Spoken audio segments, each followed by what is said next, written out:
In my previous blogs, I've concentrated on the impact of issues on the front line, primarily for people with substance misuse offenders and particularly the homeless, which is our prime business.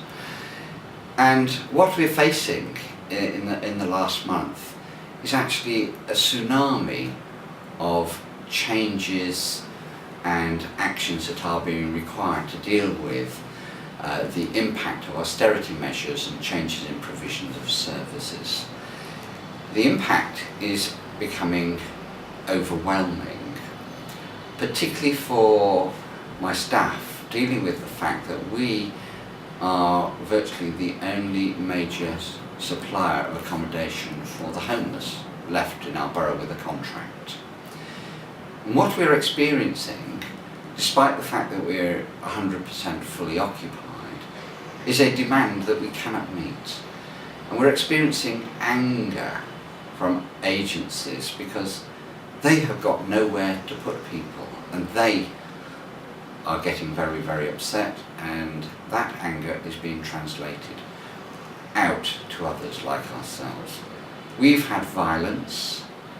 We know the London Borough of Newham's housing service has had violence, and it seems to be an increasing way forward to see increased violence.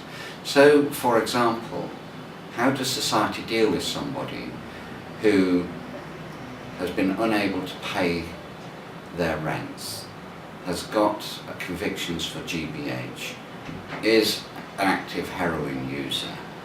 And we cannot deal with people like that. We ourselves have had our contract reduced considerably, yet the needs being thrown upon us are increasing ever more.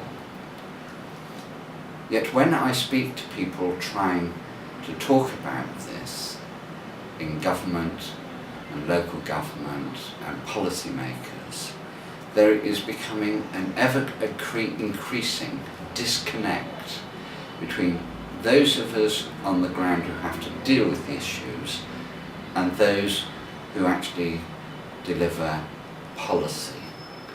And there is a complete disconnect emerging, it would appear, between their understanding of the human dimension and the stresses and strains of those of us at the front line delivering services.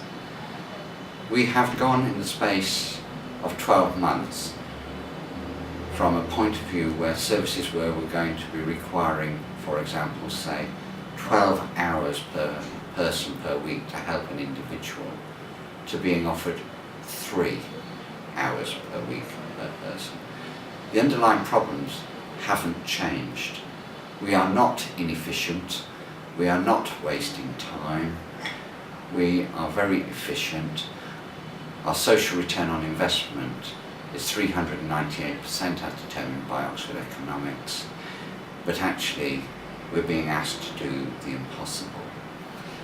If you translate this across the social care sector, I think big questions now have to be asked about decisions that have been made at central and local government about the resources that have been taken away for the provision of services to the most needy in society.